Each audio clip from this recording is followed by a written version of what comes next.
Usually we say, boy, we got a good show for you tonight. But tonight, dare I say that we have an elite show?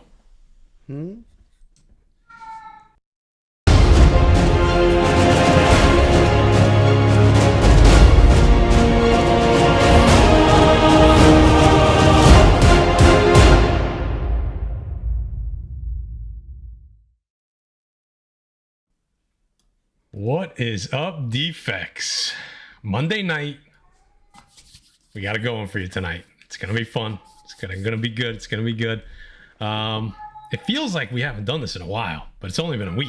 I don't know. Maybe it's just been a really long week. That's probably what it is. As you can see, it depends how you're looking at it, this way. No longer a guest, just part of the Defect family, part of the Very Gary / Defect family. Very Gary Comics. What's up, brother? Yeah. I'm just keeping the seat warm for this guy. There he is. Nope, he's right in the middle. There he is. There he is. This handsome devil. You're just keeping it warm for him. Just keeping his seat warm. I see him in the chat. I see him in the chat. What's going on, bud? Me? Yeah. No, I'm good. I'm sorry. I'm wrapped up reading the chat right now. No, everything's good. I'm glad to be here. I'm excited to pop in now and again for a little while and get my opinions out here. I know we haven't been live on my channel in a very long time. I've been crazy busy, so it's nice to get out here with you guys. Say, almost like killing two birds with one stone. Yeah, right? Absolutely. I like it. I like the way it works. Guy Forge, shining bright like a diamond down there on the bottom. We went with a little whiteout party tonight, so you know what? Toast to the big ones up there. Yes. Just saying what's up to the Defects.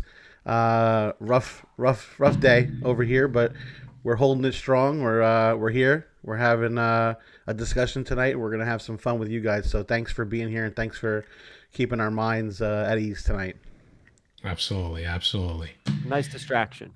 It is. It's a good distraction. We're still, we're doing the show either way, but it's a good distraction, like Gary said. So absolutely. Let's get some commercial type ads out of the way. We talk about our boys, right? Am I supposed to wait? Am I supposed to do? You're not there yet, Gary. We're just not there, Gary. Not yet, Gary. I know two of the sponsors. You know what's fun? We should have did someone say Very Gary and just put a Very Gary sponsorship up there. Oh, too. I should have wore that shirt. Yeah, you should. Right. It's one of one. It is one of one. My TV turned on. But Guy Forge. We got Express Comic Book Pressing Service, guys. You know him. You know him better as Erod212. He will blaze your books. I mean, if we've been talking about it for years now, we can say that years, right? Years. He submits to CGC and CBCS. If you're still submitting your books, you might want to press them before you send them out there because you know what? They're bound to get higher grades sending them to Erod212. So, you know what? Use your Defects 10 code. Gets you 10% off.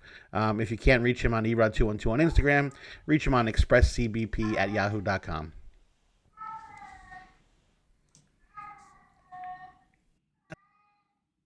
Surpassed by the next sponsor, Mutant Beaver Comics, straight out of Canada, use that discount code Defects10 to get yourself 10% off.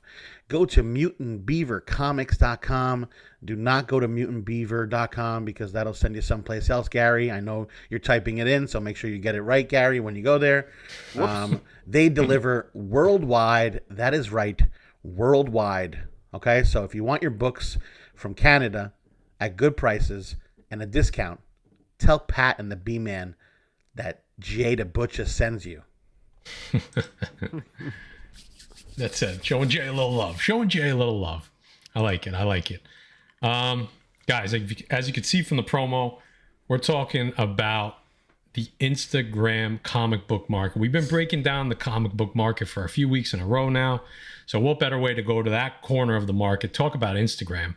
And if you're going to talk about the Instagram market, you got to bring on the biggest, the best sales page on Instagram. So we're bringing in Elite Comics 11 here. Whoa. What's up, Ollie? What's up, guys? How you doing? Not bad, man. How about yourself?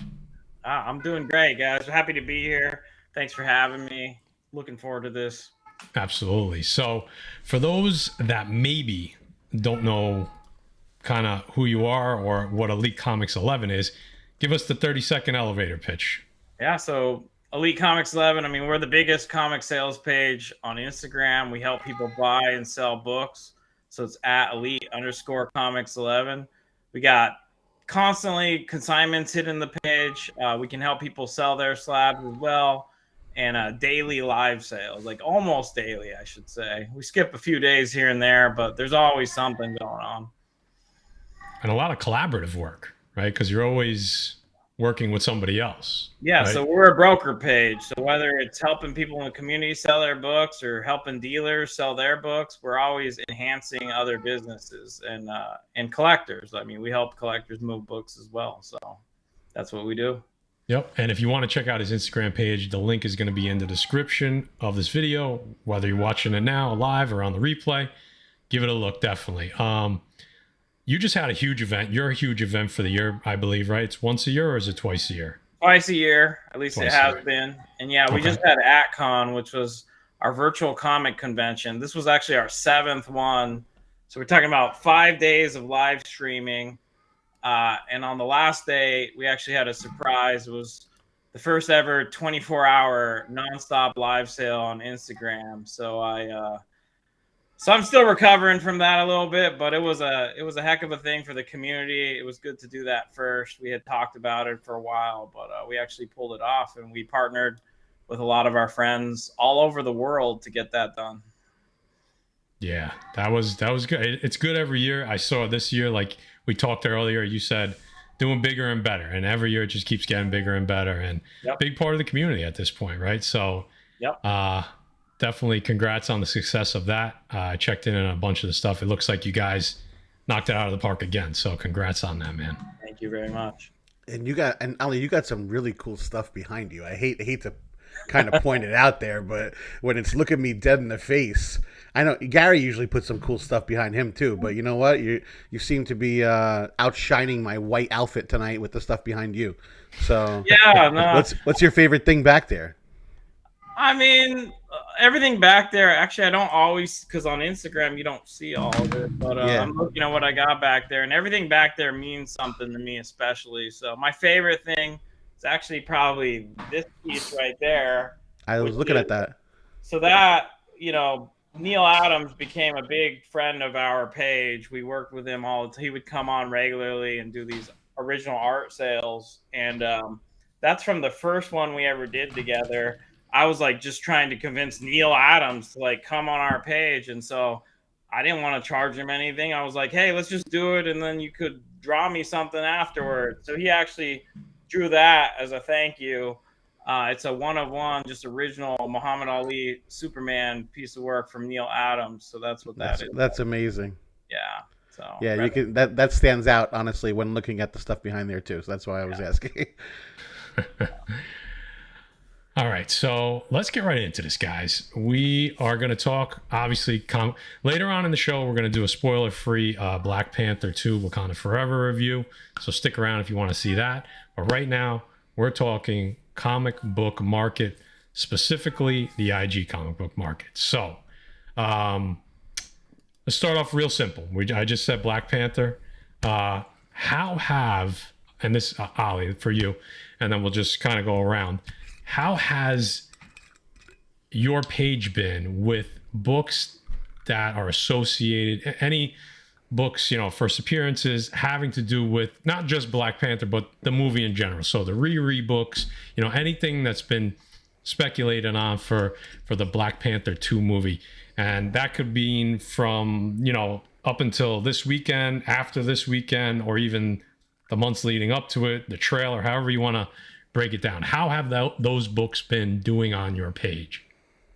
Well, I mean, I think honestly, just generally speaking, a little subdued. I mean, I think there was a lot of demand, almost a year ago for like Riri Williams books, the Submariner books, Fantastic Four, and just because of the current kind of current thing going on in the market, which is a lot of the quick speculative plays haven't been performing as well as they were for a while. I think the movie hype, as it were, like just the specific boost that you would expect from the movie, like we really haven't seen that. I mean, there's demands for those books, but it really hasn't, like, the price hasn't gone up. If anything, it's just kind of stayed steady or even dropped a bit with kind of the bigger market forces going on. So nothing's really exploded as a result of that movie in particular, at least from what I'm seeing. And maybe Gary has a different view, but that's what I see. And that seems like the trend recently, right? With all these projects, you're not getting the pop like we used to, right?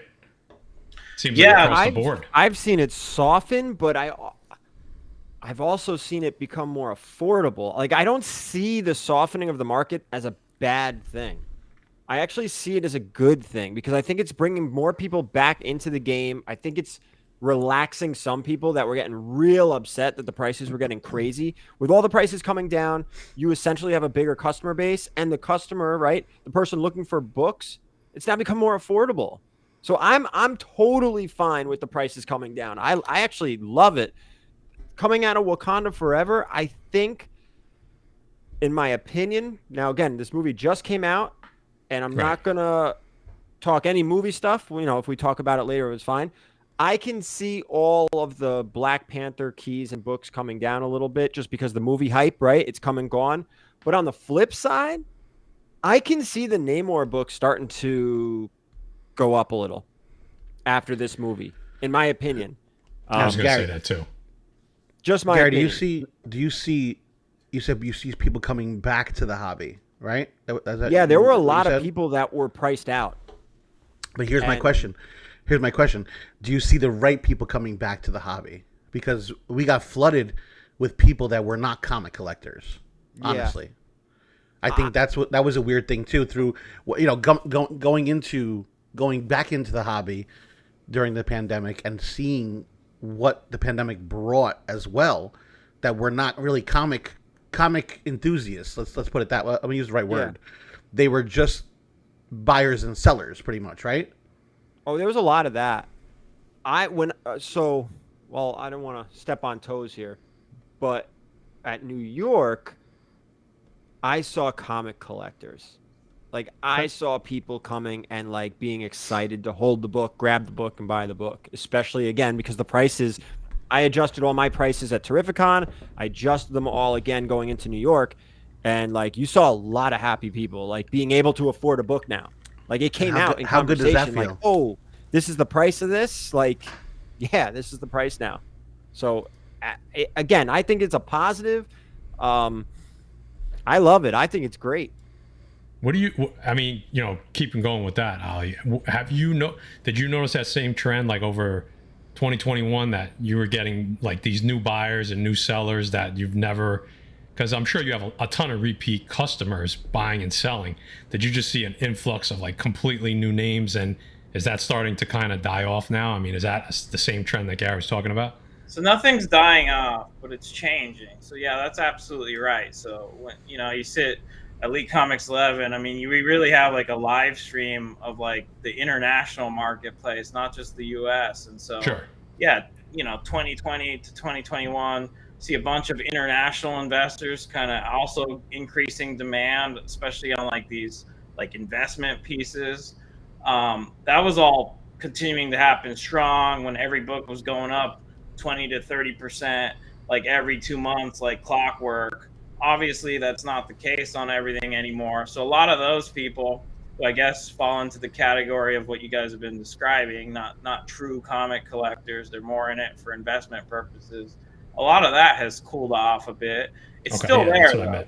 But yeah, you got, you know, your price is derived from supply and demand. I mean, supply hasn't changed, it's the demand. Like there is a pocket of the demand that has moved away from comics because they're not seeing the same immediate returns that they were for a while. So it's not a no-brainer anymore in their view. So they've kind of chilled out or left the market, but there's still really good people in the market, and they're very interested in these books. They just want to pay a different price. Sure, sure.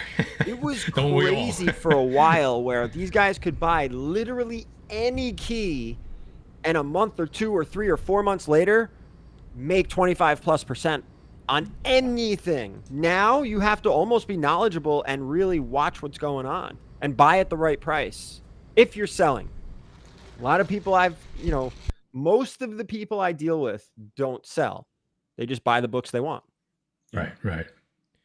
So, Ali, when we kind of first spoke on the phone about this show, we had kind of talked about how there really is no, when looking up pricing, right? We get to see the auction sites, we get to see the eBay sales, but IG has really become a big marketplace, along with Facebook. Obviously, Facebook's been doing it, a little longer, but IG's become a really big marketplace, and obviously, you're kind of you're it, right? So we had talked about there's that lack of data, right? Yeah. When looking at last sale, last GPA, et cetera, and we were hoping that maybe having you on will kind of fill that gap once in a while to kind of give us a better picture of the market overall, because that is an important piece of it, right? The collector to collector, it's a little bit more intimate, I feel like, on IG. It is, you have smarter sellers and smarter buyers, Yeah. right? You don't get as much of the novice or somebody selling for way more than it should go. If you're putting a book up way more than it should go on IG, it usually just sits there, right? Unlike Or you say DM for price. Right, or you say DM for price, right? So, I think it's really important to have this conversation, because you could provide that kind of missing piece that people don't get to see. So, how else has it changed, I guess, over the past 12 months from your eyes? Obviously we have a perception of everything else, but just strictly from your page, Instagram, what has changed, besides what we obviously just talked about? So on our page, our actually main page where we're helping people, buy and sell their books, specifically sell their books. Our page, actually, we take a lot of pride that we've never done the whole DM and offer thing. No, we state a price for everything. And so, behind the scenes, we're working with the sellers, looking at sales data. It's usually our starting point is GPA. We use GPA. And then you also need to check nowadays, you got to check eBay also, because books aren't, generally speaking, they're not breaking records right now. So right. In a lot of cases, you might see that the last sale was X, but if you go over to eBay, you might actually see that last sale or even less sitting on eBay unsold. So you got to take that into account as well. And so, to answer your question, the biggest thing that's changed is, for a while there, it was, hey, let's try to get a little bit more than the last sale because the whole market's moving upwards, and it's fair to want a little bit more. But nowadays, you're really trying to target the last sale on most books, unless it was just a complete one-off and somebody did something, it seems to have done something crazy on eBay and gave a book away. But I think the expectation now is last sale, maybe even less currently as we move into the holidays, for sure. So. Okay. What book has, I shouldn't say what book. What books have surprised you that, I guess, have been, we'll go positive first, that are doing a little better than you thought you've done over the past few months? What books are people either most asking about or moving quickest on your page? That's exactly what I was going to ask, which is funny, because I was going to say what is kind of the most is the same question, what's the most popular right now, what's jumping out, what's making people move, what's making people hit that button? Yeah, so I think it's all related to what we've been talking about. I think this quick spec game of based on movie hype, that's kind of died down. So the books that are in most demand are kind of those fundamental keys. The story kind of never changes. People still want all the Silver Age grails, they just want to pay a different price. They don't last. As long as you consult the data that's out there on them, people still want them. They just want to pay what they're going for. But on a more general level, something that I don't know if you guys really do much with Golden Age books, but specifically Golden Age, has kind of been on a tear. It's been performing really well lately. As my theory is, a bunch of new collectors came in at the same time.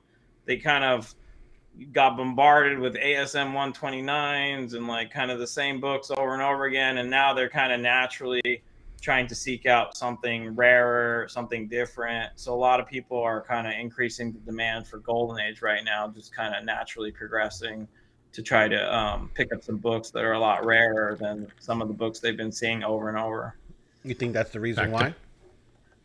Yeah, I think that's the reason why, because price is just supply and demand. So Golden Age Right. books are going up. So like the demand is changing, and my theory is just that it's a good chunk of the newer collectors.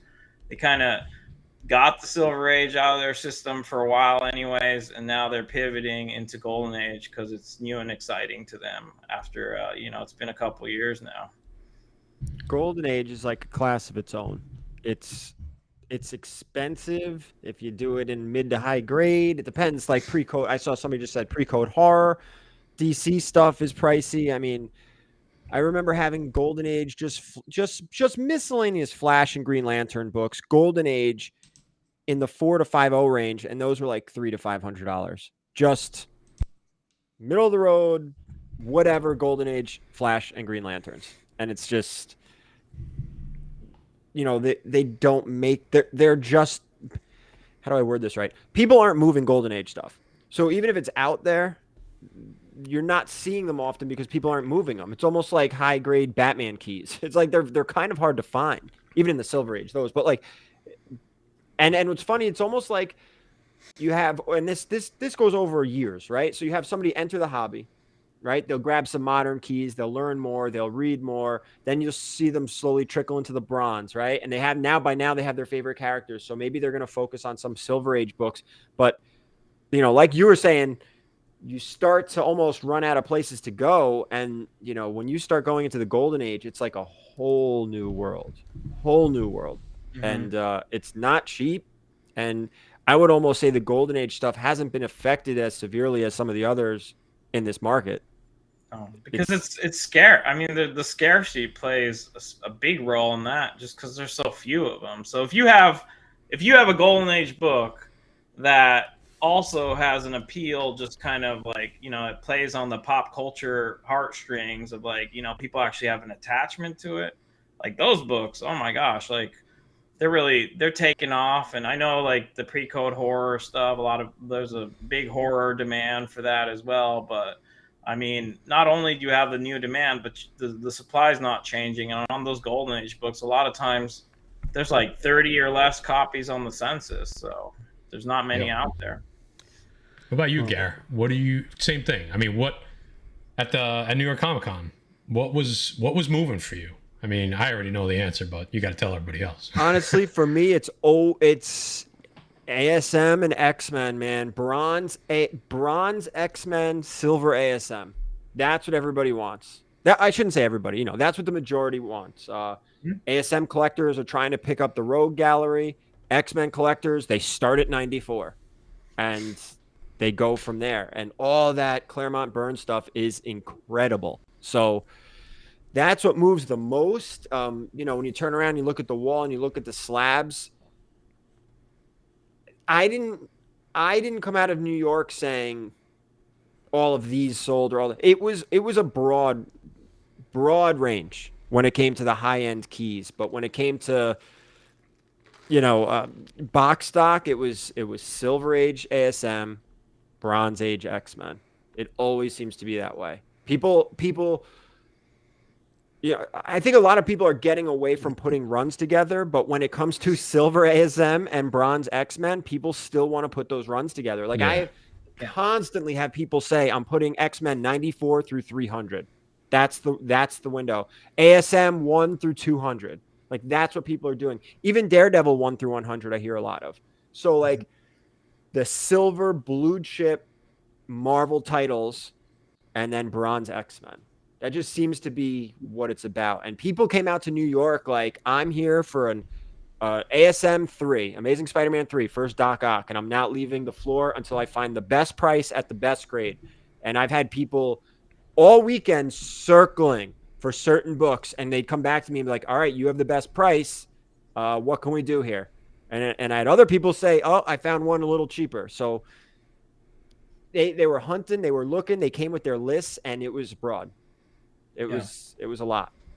You noticing you noticing the bigger books, and you guys can both answer this. You noticing that people are I don't want to say they're moving better, but is there more interest because that price point has started to come down a little bit? Have some of those bigger Grail, like the Fantastic Four ones, the ASM, like things like that, has there been more interest in those types of books? I moved the Fantastic Four #1 day one of New York Comic Con, and I don't know if I was too cheap on it, but that dude looked at that price and said, I'll be right back. And he came back with money in hand and bought it. So I don't know if I was too cheap, if I was at the right price. He just wanted it. But I have a feeling he circled, right? He looked at all the prices. He looked at all the grades. He said, all right, this is the best price. And then boom, done. The deal was done. It was easy.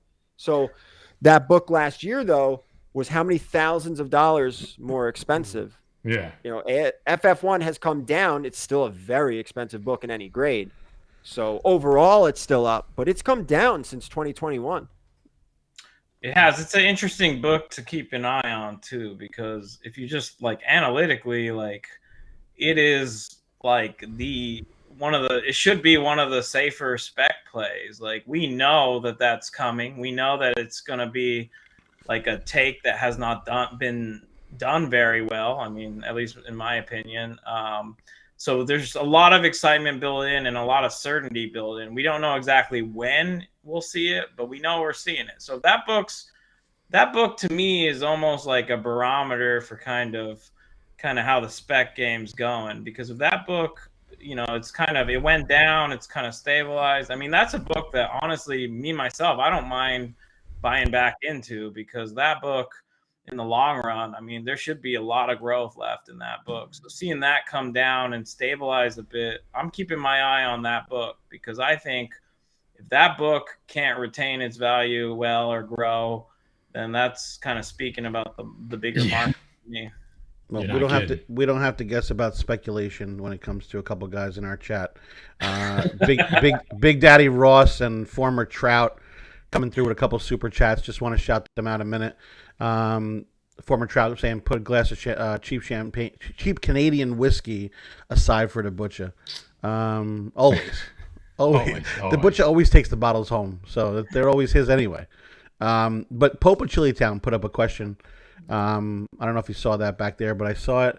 He said, since you co-sign books, do you have people coming to you that bought at the peak, and are they now selling at a loss, or are they holding?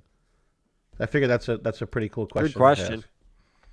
Yeah. So you know, so again, on Elite Comics 11, again, we price check before we'll post. We will not post a book if we don't think it's a fair price. We think that's an extension of the trust people put in us. Like, I don't want somebody buying a book and then figuring, oh, I could have got it here or there, like way cheaper. Like, that's just something we'll never do. We've never done that. So because of that, yeah, a lot of times people paid top of the market for a book that they want to move. And like, you know, if it's not justified by the data that's out there and it's not a rare book, they're having to make that decision. Sometimes they do have to lose money. They got to wait it out, or they can go ahead and, you know, cash out and do something else with their money. So that's a daily thing. And we deal with that when people DM us. We kind of have that conversation and figure out what works for them. You got to turn people. Sometimes you got to turn people away. They're just stubborn on their price, or what? Yeah, I mean, we sell books, you know, fairly and quickly. I mean, that's what we do. So we're not really interested in trying to see what we can get away with and overpricing a book. Like, that's just not. I'm in a unique position to be able to kind of be neutral in that way. It's like, you know, the data's the data. Like, you know, if it doesn't work for the seller, that's okay. But honestly, there's a lot of sellers right now. So, you know, I'm more concerned with making sure that whoever's the buyer feels like they got a fair deal. Maybe not a steal, It's just a fair deal, and they're not going to have regrets. Because again, I think that's an extension of trust. Like, I don't want to see what I can get away with. I want to offer something out at a fair price. And for a lot of people, a fair price right now means that they'd have to probably lose a little bit of money. I mean, they'd have to lose some money for some people if they bought at the peak. So that's just how it's going right now. If you bought in 2021, you're going to take a loss if you try to sell right now. Oh yeah, 95% of books, right? Simple. Outside of the golden age. Yeah. Yeah. I mean, but it's- sometimes, What about sometimes if you're you going to didn't sell buy a few books in to take a loss to 2021? accumulate some funds to buy a bigger book. Sometimes it happens. But there's other people too that like they bought in before that peak, Yeah. and they aren't making as much as they would have at the peak, but they're still happy to sell because they're like, oh my gosh, still up. Yeah. how much am I still making? Who cares? Like there's been crazy growth. So The hobby and the prices are still strong. They're just not crazy like 2021. But what is? yeah, Nothing. yeah. That's Other a than point we always- inflation. That's a point we always make, is that, you know what, maybe if you're trying to sell, right? Like, obviously a lot of people buy books and they just hold on to them. They're never going to sell them. And that, great. There's books on my shelf behind me that I'll probably never sell. But some people are like, man, I wish I would have sold 8 months ago. But then you look and you're like, well, I bought this in 2019. And even the price that it's come down to now is still sometimes double what it was in 2019. So it's kind of, you have to always look. You can't look at like what could have been. You just have to look at what is, right? It's like, what did you buy it for? What are you selling it for? Forget about what happened in the middle. Is that what you say all the Yeah, time? remember too, not everyone is selling books. Like, Exactly, there are just yeah. straight up collectors. Like, they're just collecting, and they've allocated. All right, I've got this much money this month to go buy a key or a grail or something, and that's it. They budgeted X amount of dollars, and they don't plan on selling. They're just building their collection for one reason or another. You could tell me if you don't want to go down this. This is a conversation that we had, and I should have asked you before. Okay. But when we were talking about like getting Instagram sales posted somewhere, so it could be part of GPA. Is that something you want to talk about real quick, or you want to just avoid that this time? I'll talk about anything, but yeah, that's so that. And you had an interesting take on it, and I was as to why you think that could, while maybe some people could see it as good, why it could be a negative. I mean, this was a great take. Here's the thing, and I mean, I'm open to the community's feedback, but I mean, here's the thing.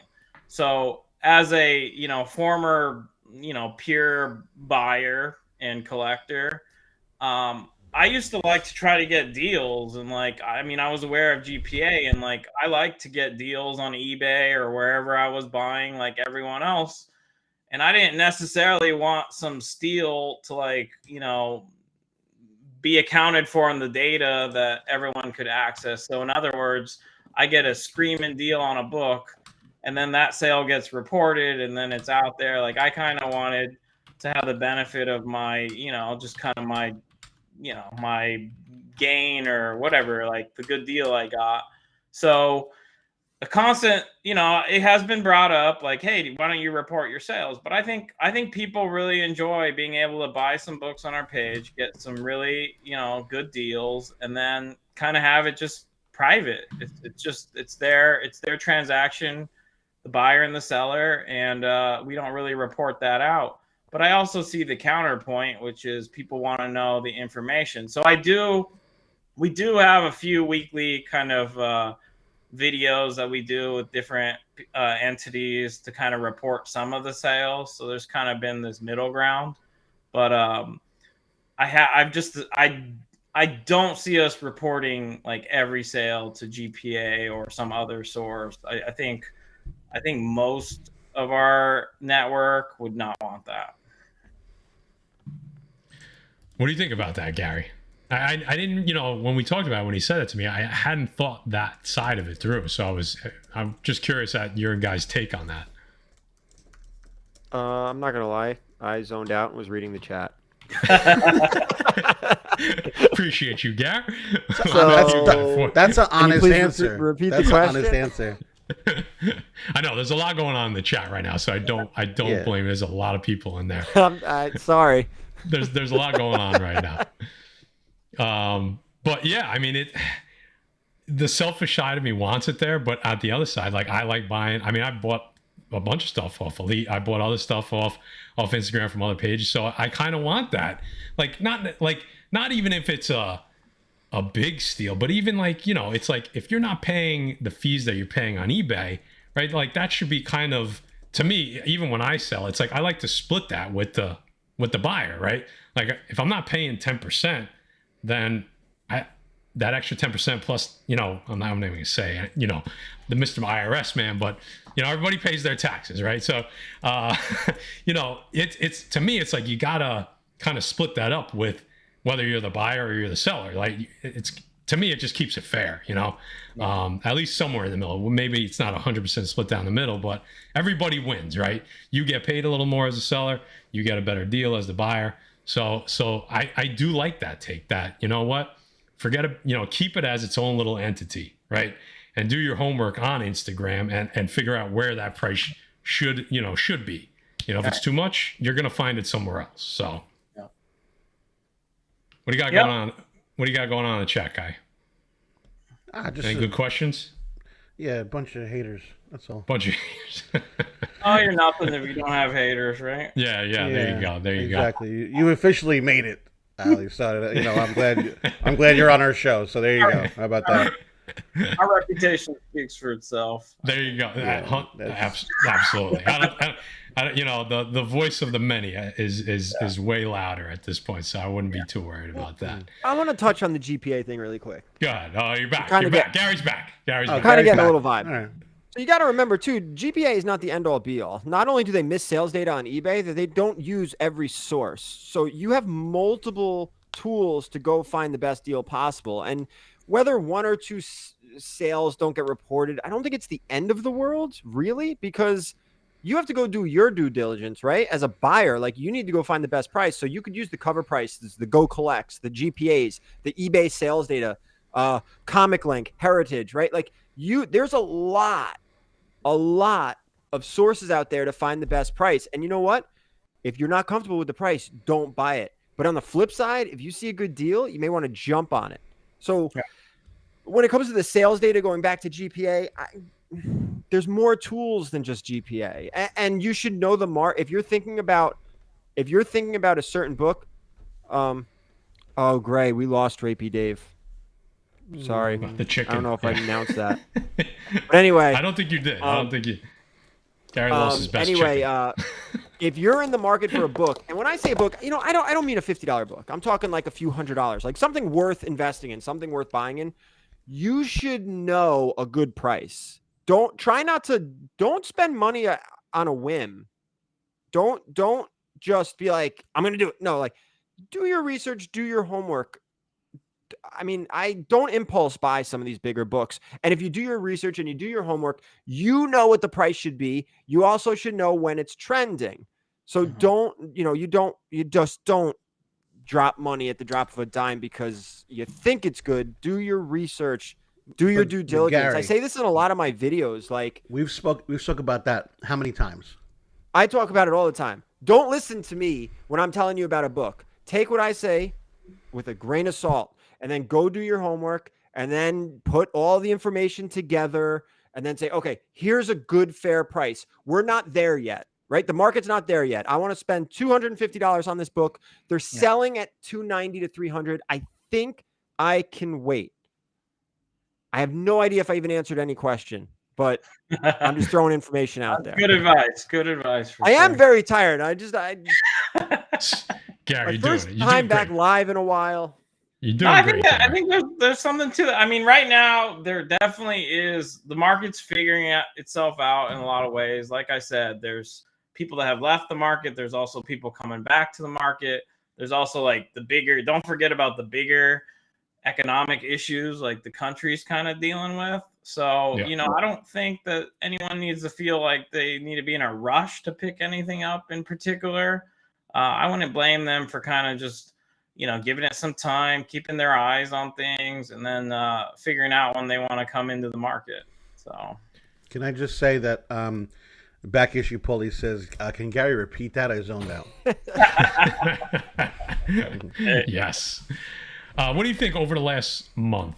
Let's just use arbitrary month. Where's the trend been, Ali, on your page as far as however you want to gauge that, right? Like flat, up or down, whether that's how fast books are moving or the price is going up. I mean, I could see either one of those being a positive, even if it's like, okay, this is the new price, but the volume's been really good.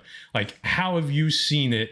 And I don't want to say like, how's your sales been, but just like, because that's kind of, you're like a market barometer, right? So we'll use it as, how's your page been? Like, have you seen it up, down, or flat over the past 30 days? Yeah, so I mean, the honest truth, like within the past month, is reality has crept in to at least the people we regularly deal with, and they've priced their books to kind of reflect reality, and as a result, things are trending up. I mean, there's been a lot of growth like this past month. About a month ago, 2 months ago, things were slowing down. Now there's definitely a resistance movement to kind of pick these books back up on the dip currently. That's kind of what we're seeing. As long as things are priced to reflect reality right now, there definitely is still a demand. I mean, it might not be where it was a year ago, but there is definitely a resistance to, or buy the dip, as some people would say. So I actually can back that up. I've definitely noticed people getting in now that the prices are starting to come down. I've seen people get in as the prices are coming down, where they feel like it's a good investment at this point, or forget investment, just the book they want for their PC. They've got the price now. I'm like, oh, okay, they'll say like, this is the right price now for this book. This is where I feel comfortable getting in at this book. It's come down this far. How much further can it really go down? Right. Right. I was going to say, I mean, I use your page as a barometer as well, because I use it as data, as like what I'm looking at, whether I'm buying or selling. And to me, I was in my mind when I asked that question, I was going to say, he's probably going to say it's been up, because to me, I've seen a lot of those sold postings recently. So, and I've seen prices, a lot more claims, right? Like I always look at like claims versus DM sent, right? Like I even go that far. I look in your comments and I see how many just claims. Like, because I'm like, okay, that was a really good price, because that book lasted like 20 minutes, you know what I mean? As opposed to like 3 months ago, it was like I saw books, that I thought would have sold a lot quicker that weren't. And I think not only are people buying the dip, but I think smart collectors, right? And I'll just say seasoned collectors, because we've all been young, dumb collectors, right? Are just realizing we're getting to a point where even if you're not buying at the bottom, you're buying what seems to be like it could be very close, right? Because there can only be one guy that buys at the bottom, right? And if you try to be that guy, chances are you're going to miss it by a mile. Works the stock market that way too, right? And it's the same thing, right? I mean, we talk about, we all talk about that all the time. How it's, how that they're very similar.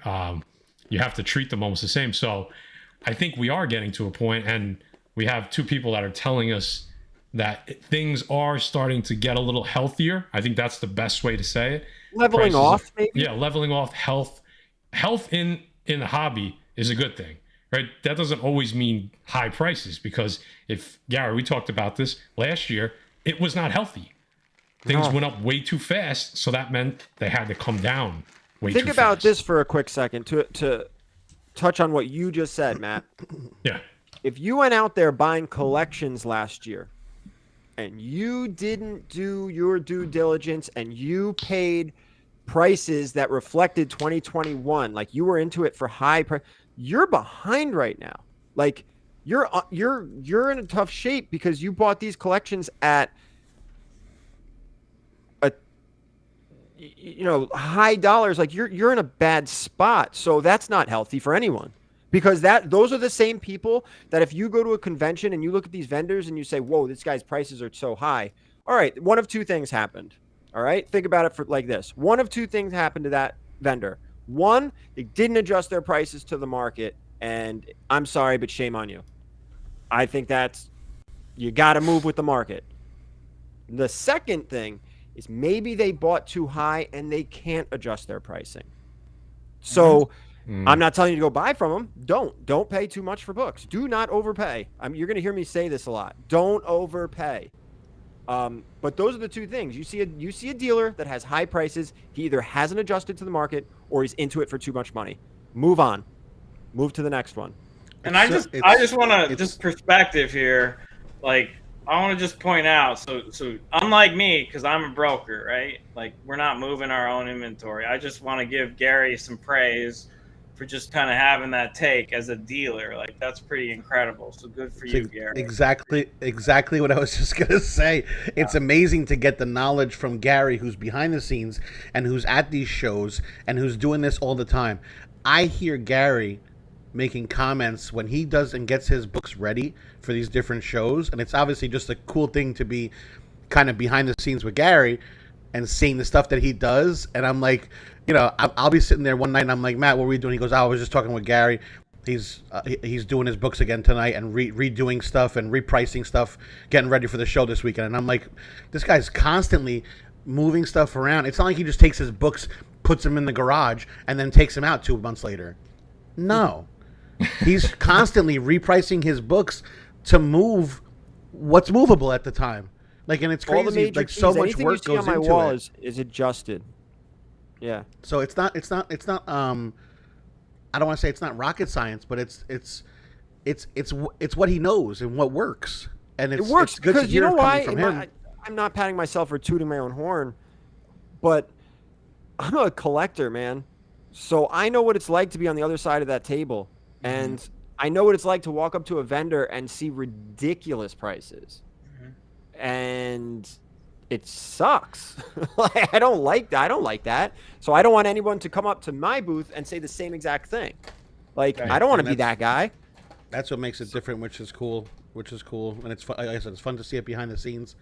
Ali, I had a question because a couple people in the chat, it was coming up a couple times. I tried to grab them. Wait, 1 second, Guy. Sorry, Guy, because I'm sure this is going to be a longer conversation. So somebody keeps asking, and I want to address it because I think it's already been addressed. So I'll just summarize it. Any suggestions for a new seller? So if you've been listening to what these guys have been saying, it really is about your reputation, and it's about price. Like, you can't be priced too high, because if you're priced too high, people are going to walk away from you and never come back. So you have to be on par with the market. It's the same thing as a buyer and a seller. Do your homework, do your research, read the tea leaves, read what the market is doing, and try to be somewhere close. You don't have to be the lowest guy, but you definitely don't want to be the highest guy or anywhere near the highest guy. So the best thing is to try to be fair with your pricing, adjust as necessary. And like Ali said earlier, a couple times in certain ways, is your reputation matters, right? Because if somebody walks by, like Gary was just saying, and they see that your prices are so out of whack, they were from last year, maybe you didn't mean to do that, but most of those people aren't coming back to you because they're just going to remember, this guy's got terrible pricing. So it's going to take a while for them to come back to you. So that's just basically summarizing what these two guys have been kind of saying throughout the show. So I saw that you asked the question a few times, and I just wanted to address it. When I was in high school, I worked at a card shop, sports cards. At the time, Pokemon was the biggest thing on the planet. It still is huge, right? But it was in the late 90s, it was the biggest thing in the world. This guy ran a card store, and he was a very smart businessman. And the one thing that I took from him, the most important thing he ever told me, was that the most valuable thing you will ever own in your life is your name. And if you ever devalue your name, it's hard to get it back. So that stuck with me for 20 years. So I use that same when I go to these shows and I price my books and I talk to people. It stays with me. Absolutely. That's for a new seller. That's what you need to know. That if you take advantage of people, if you screw with people, if your prices are too high, if you're nasty, if you're anything negative, it's only a matter of time before people talk about you and you might as well not show up anymore at shows. There are vendors that are at shows that I don't even talk to. I don't even walk by their booth. I don't even talk to them. I want nothing to do with them because of the way they act. And sometimes it has nothing to do with their prices. It's just the way they are. So that's what I would keep in the back of your mind. There you go.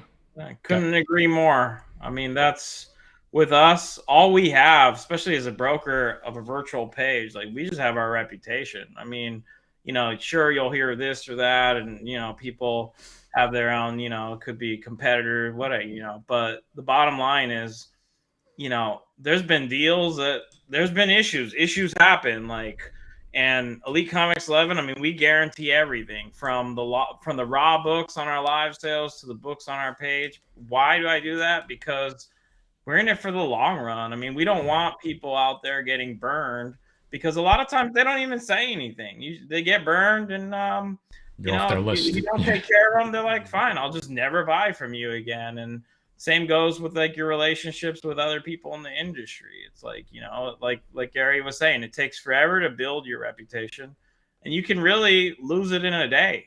I mean, you know, if you want to try to do this shortcut and try to, you know, only look out for yourself in the short run, it catches up to you. Here's something else quickly to think about. Sorry, it's making me think of things. There's new people coming into this hobby every single day. The more people in our hobby, the better it is for everyone. Everyone. I agree. The better that actually want to be in the hobby. I want to be in the hobby.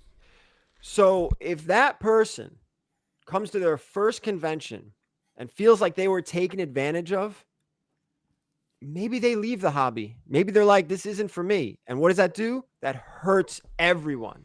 So we want to be inviting. We want people to feel good in the hobby, feel safe, feel like they're not taken advantage of, and be respectful. Again, the more people in the hobby, the better it is for everyone. So you got to think of it like that too. Yeah. Yep. So. All right, Guy, I cut you off before, man. Sorry. No, it's fine. It's we good conversations, which was good.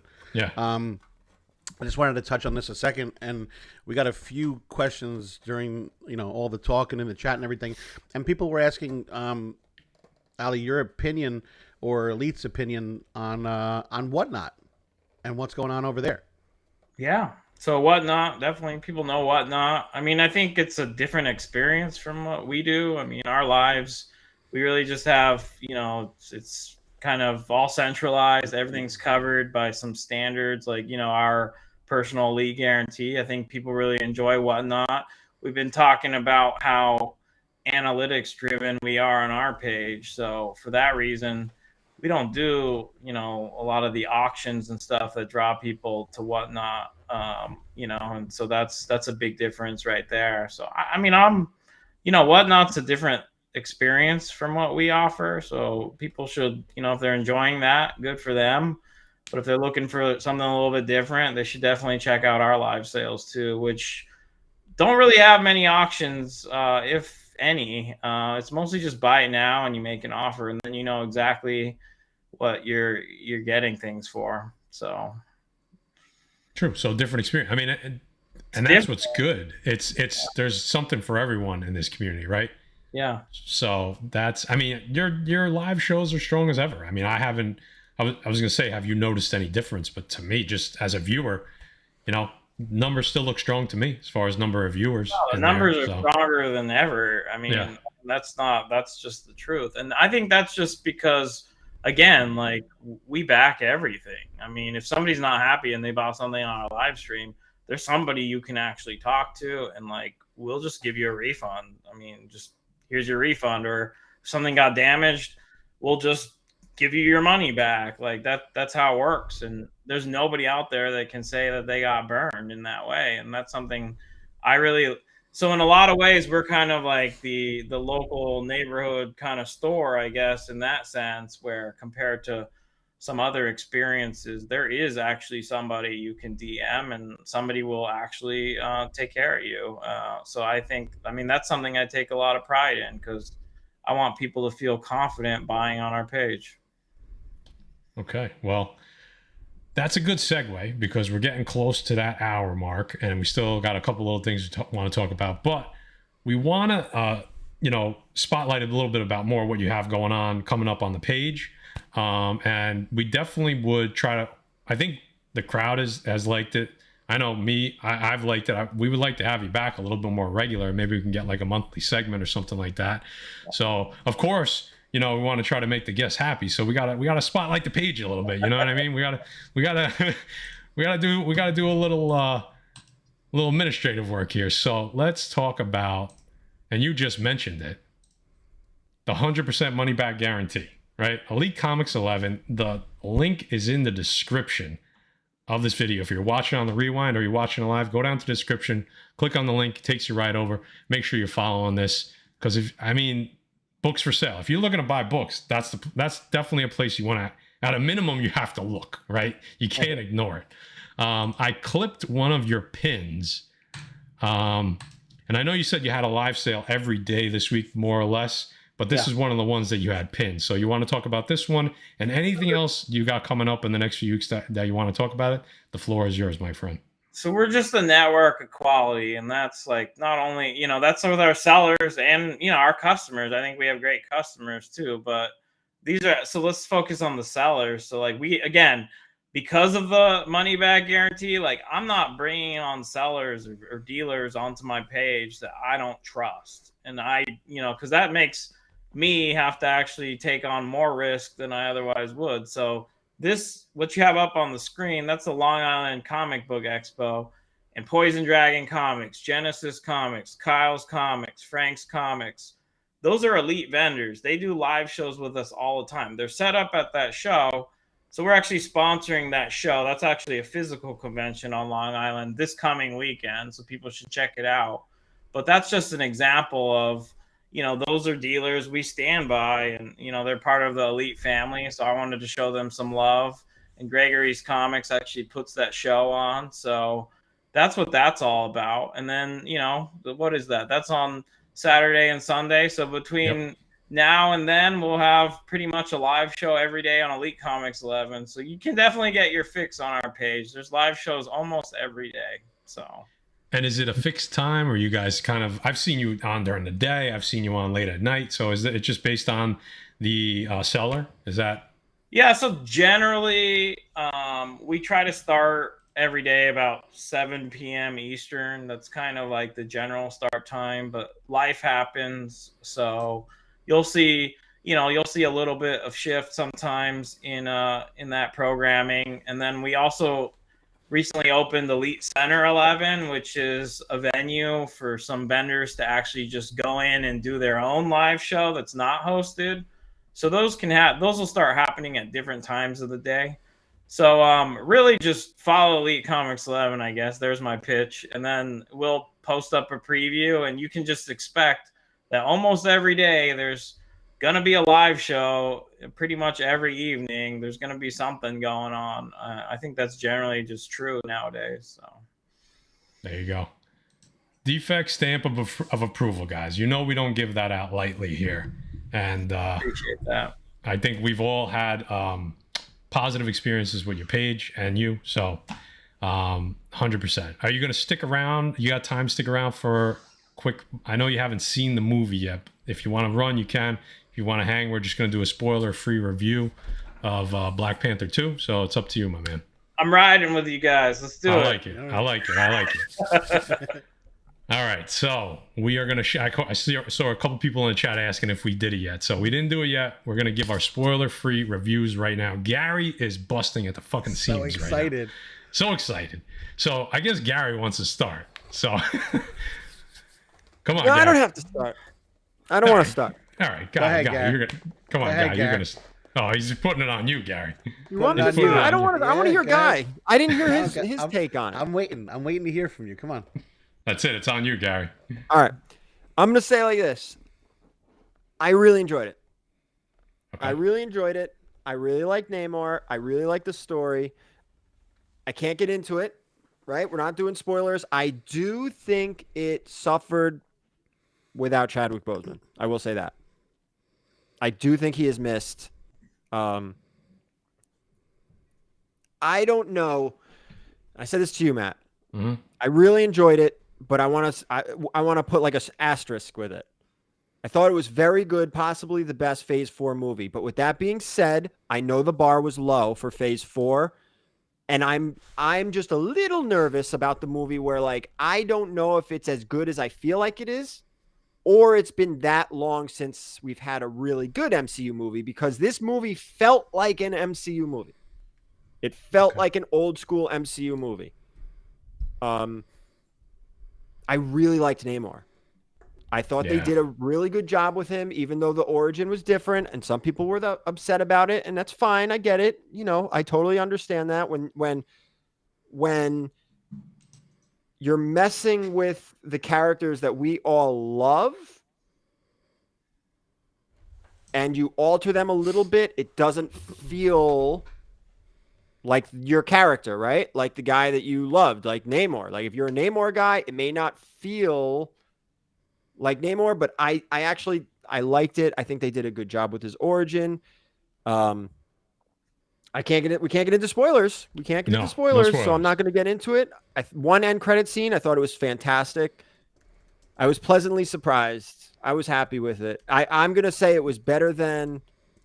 Now I really liked Eternals. It's definitely better than Thor. That's not even debatable. Not debatable. I do think it was better than Doctor Strange.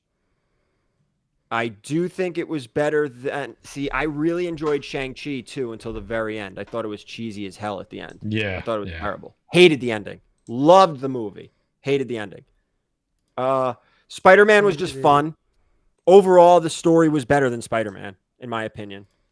I don't know. I don't want to get into... I don't want to accidentally spoil anything. You went back like 6 movies. Guys, done with you, Gary. Where are you going right now? He went back like 6 movies. Talk about. I'm in phase 4. He's given his comparison, guy. He's giving a full Siskel and Ebert fucking review. Give him. I'll tell you what. I still think, even after watching this movie and how good Boseman was and how awesome he was as Black Panther, I still think they should have recast T'Challa. Because I think Marvel, the MCU, I think you need T'Challa. I do. As good as Shuri was, I think you need T'Challa.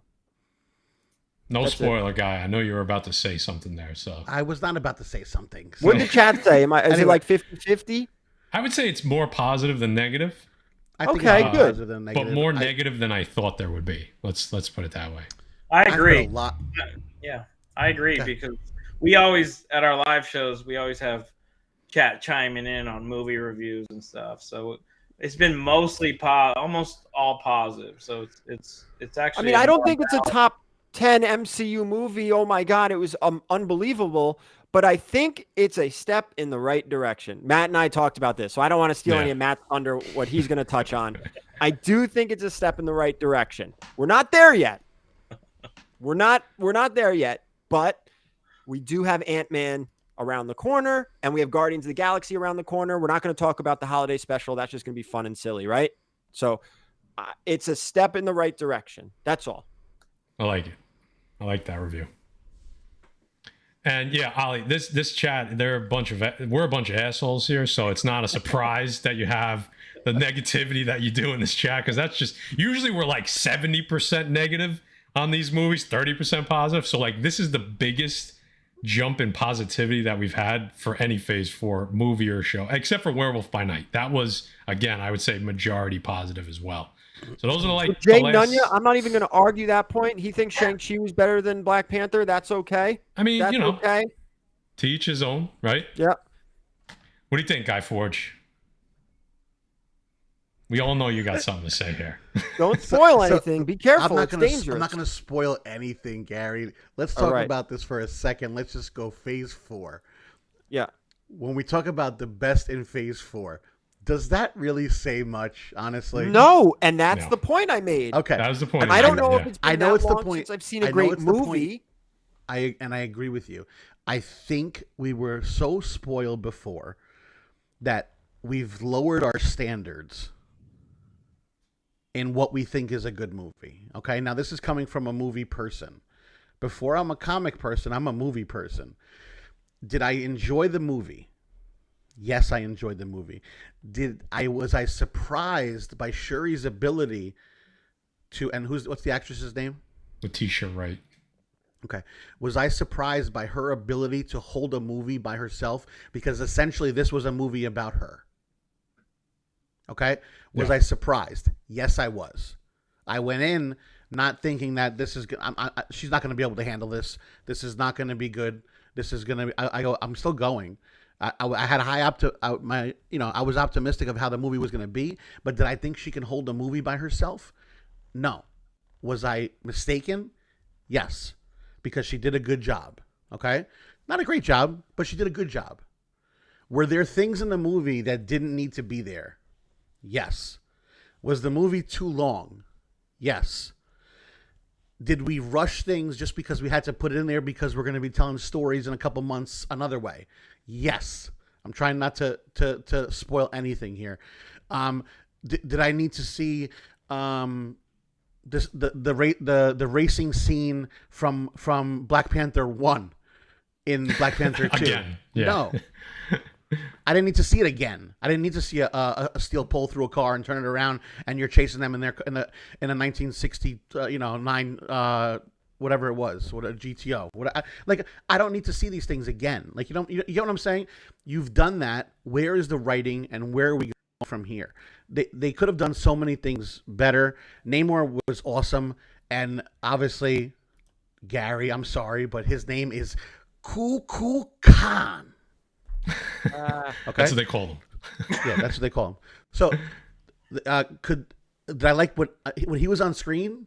He held the screen. That was him. It was his That's time. like when you. He I did was a gonna great say I don't job. want to cut you off, but when you talked about Shuri, it wasn't her movie alone. No, it was her movie. It was her movie though. That's what it was meant to be. Honestly, let's put it out there. That's what it was meant to be. But I think it was 35% Namor. But yeah. I'm saying what it was meant to be is her story. Yeah. Yes, And her struggle and what it is. Did Namor do a great job? Yes. The guy who played Namor did a wonderful job. He took whatever he had from that. Some of the things and how they ended the movie and the fighting scenes too, I wasn't with it, but it is what it is. I'm trying not to spoil stuff too. I think one of the best fighting scenes was between not two main characters at all. So Yeah. And then they went and ruined that at the end of the movie again when they had them fight again. So that was horrendous. So like so many things they could have done, and then they messed it up, and then they did good, and they messed it up, and then they did. And the ending, I'll give you this: the after credit scene. I finally looked at Matt, and meanwhile Matt hit me about 6 times during the movie, so it had to be a good movie because he's punching me about 6 times. So you can always judge it by how many times I hit. Usually I do the punching, but we go on punching like how many times they get hit by each other, like during the movie.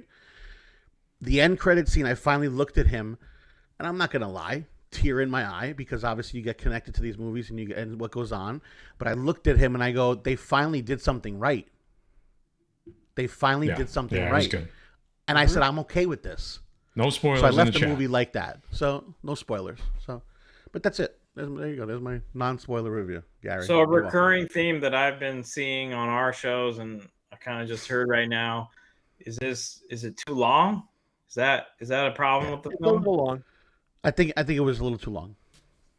It's what's weird about it is it's long, but rushed in certain places. Correct. Which is a very odd combination to have. Yeah. What is your Ali? What is your overall? I'm just curious before I give my review. Like, what's your overall take on what Phase 4 has been? Yeah, it's been weak. I mean, it's been. Okay. I just want to make sure we're all on the same page here. It's been pretty weak, and it's not done. Again, I come back to what I know best, and that's kind of the comic world. I mean, it hasn't done a lot of favors to kind of the excitement for a lot of books. So it's good to at least hear it's sort of feeling like one of those old school MCU movies we loved, because sounds like it's a lot better than some of the more recent stuff. Yeah, I would say like this would be like a middle of the pack movie for Phase 1 to 3, which is still a great movie. For Phase 4, it's at the top. I mean, it's at the top. I mean, it's not even close. The writing, it had some. Obviously, this movie had a lot going against it, as much as it did going for it. Right? You lost. They had to change the whole story. You lost the main character. So this movie had to do so many things in a short time, right? So it had to pay tribute. It had to introduce a new Black Panther. It had to introduce Namor, which is a character that character massive. People have been calling for this character for years. And not only that, you had to not only do those things, but have a movie. Khan. Yeah. Yeah, you had to have a central point. They also threw I mean, this is not a spoiler, we've seen her, threw Riri Williams into the mix, which I thought it was a mistake. She should have had a much smaller role. I think she was good, but I think it didn't help the movie. I think she could have been an after credit scene, honestly. She could have just been I won't go into too much, but she could have just been the scientist, right? Obviously, we see her in the trailer, so you know she goes into her armor. I don't think that was necessary for this movie. It didn't bring anything to the movie, as far as I'm concerned. It didn't change the story at all. Like, if you would have literally removed her, the movie would have been exactly the same. Not a knock on her, but I would have liked to see a small amount of her here and more of her down the road when we get her series. So I think with all that going against it, I think they did about as well as you could have. And I know that doesn't sound like a ringing endorsement, but Coogler did a really good job with what was stacked against him. A lot of what these guys said is basically what I was going to say. Letitia Wright really surprised me. Namor Tenoch Haradu, I think his name is, absolutely was probably probably what took the movie from just being okay to good in my eyes. Yeah. You know, really good. Even though the origin was completely different, I'm a Namor guy, and I was completely okay with how they told the story. It was perfect amount of what we needed to introduce that character, and now I'm good to see him going forward. And that was probably the best part of I don't want to say the best part, like this scene, but the best point of the movie is that they left so many loose ends in a good way. So it's like this story can happen and that story can happen, and what's going to happen with this character and what's going to happen with that character. And so I thought that was exciting because that's what we're used to. It's like having that mystery, right? Not like a fully tied off bow, right? But it felt natural. Yes, not like 100%. White Vision leaving and Agatha still in town. And, we saw Nick Fury up in here, and like this actress is now with the Skrulls. Like it was natural, it flowed. Okay. Yeah. You're good with, it wasn't just I don't know how to explain it. It was, they left anything open was left well done. I don't know if that makes any sense. No, it does. I mean, it just, everything fit together nicely. It flowed well. You weren't scratching your head. I don't think I scratched my head at anything, which I've done with every single thing in phase 4. There hasn't been like a fully perfect project at this point. This was a good, I put up a post a few days ago. I said, can this be a turn of the corner for the MCU? I felt like Werewolf by Night was a good directional shift for Disney Plus, and I feel like this is a really good directional shift for the big screen going into phase 5, because I think like a lot of people have their sights on phase 5. Like if you don't get the first 2 movies of phase 5 good, you're gonna lose a lot of fans, more than you have already. Like I'm getting to a point where it's like, if you don't give me more of a kind of a feeling that I had prior to this phase, like I'm just not going to be as invested in it. Like I'm not going to go to the movies. I'm just going to wait, which is, that doesn't happen. I go to the movies, so I got 2 things before we end this, and this is where we can finish it off. But 2 serious questions. Obviously, us watching these things, one, I'm almost okay with them. I want an M'Baku story and about the Jabari tribe. That's what I want. That'd be cool. I want his own story. I think that would be the coolest thing. That's got M'Baku's story written all over it. They've been talking about several spin-offs now. It's got to be in consideration. I think that would be dope, because I think he can hold a movie by himself, or definitely a show by himself. He's phenomenal. Probably one of my favorite characters in the whole movie. Secondly, it was almost lackluster what we were watching as far as the cinematography on Wakanda and the cinematography underneath the water and showing what was his land called? Telecon. Yeah. Were you so underwhelmed by when we saw Wakanda in the first Black Panther movie? I was taken back, and I'm like, holy shit, look at how cool this is. From them flying into it, even them flying into the city was a bunch of bullshit. This movie, like, it didn't seem like. I think that's the thing that they lost out on because they had to do so much. You couldn't waste time on those things because it was already too long. So that's the things that wasting time on what it looked like. A good versus a great movie, right? That takes it from the 7s to a 9. You know what I me? 100% it would do that because I mean, Gary, did you? Am I saying the wrong thing? Because did you look at it and be like, did you feel like underwhelmed? Agree, because when I watched Aquaman, I said this movie would be great if nobody talked. Yeah. Yep. If you just watch the Aquaman movie with no sounds, you'd be like, this is great. Yep. And then you have to listen to them talk, and you're like, what the hell? Yeah. But it was very underwhelming. Yeah. But they can only go up from there. Yeah, right? I Look, totally no agree budget. with you. Right. You can only go up for, like, when we get Namor, like, his own project or in but even in a Wakanda, more... bro. Even Wakanda. Yeah, no, I 100% agree. And I think those are the things that... I know Thanos came and kind of blew up a lot of shit there, right? They had a whole war there. Yeah. But, like, does that mean, like, Wakanda looks like it looked like a totally different city?